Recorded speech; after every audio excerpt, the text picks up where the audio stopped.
నమస్తే, welcome to ఈహా TV.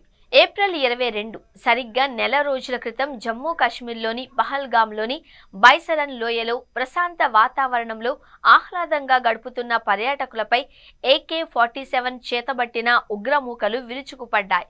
మతం పేరు అడిగి మరీ మగవారిపైకి తుపాకులు ఎక్కుపెట్టాయి.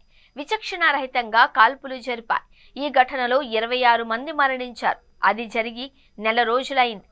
అసలు ఏమాత్రం ఊహించని ఈ ఘటనతో యావత్ భారతదేశంతో పాటు ప్రపంచమూ ఉలిక్కిపడింది. ఈ ఘటనను ప్రపంచ దేశాలు ఖండించాయి. మరోపక్క ఈ ఘటన అనంతరం ప్రతి భారతీయుడు ప్రతీకారంతో రగిలిపోయారు.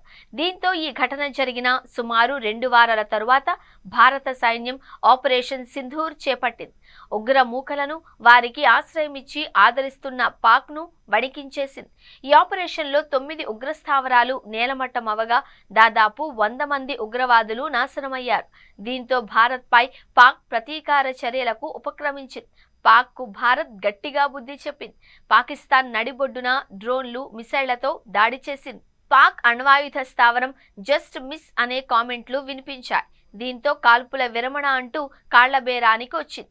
ఆ సంగతి అలా ఉంటే ఈ దాడి జరిగిన అనంతరం జమ్మూ కాశ్మీర్ పోలీసుల నుంచి ఫిర్యాదు అందుకున్న NIA ప్రస్తుతం సాక్షులను విచారిస్తోంది.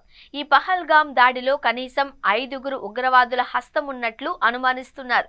ఈ నేపథ్యంలోనే ఇప్పటికే 3 ఉగ్రవాదుల స్కెచ్లు, ఫోటోలు విడుదలవ్వగా వారి గురించిన సమాచారం అందించిన వారికి 20 లక్షల రివార్డును ప్రకటించారు.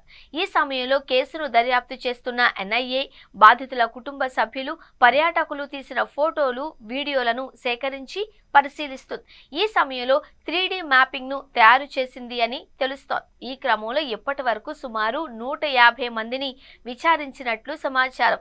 వారిలో కొంతమందిని విచారించి విడుదల చేయగా మరికొంతమంది NIA అదుపులోనే ఉన్నారు అని కథనాలు వస్తున్నాయి.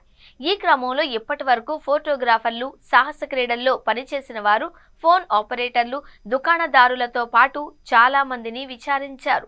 మరోపక్క ఈ దాడికి పాల్పడిన ఉగ్రమూకల పాదముద్రలను గుర్తించినట్లు చెబుతున్నారు. ఈ నేపథ్యంలో వీలైనంత తొందరలో పహల్గామ్ దాడికి పాల్పడిన ముష్కరులను గుర్తించి మట్టుబెడతారు అని అంటున్నారు. ఇక ఇటీవల BSF జరిపిన దాడిలో 6గురు ఉగ్రమూకలు మృతి చెందిన సంగతి తెలిసిందే.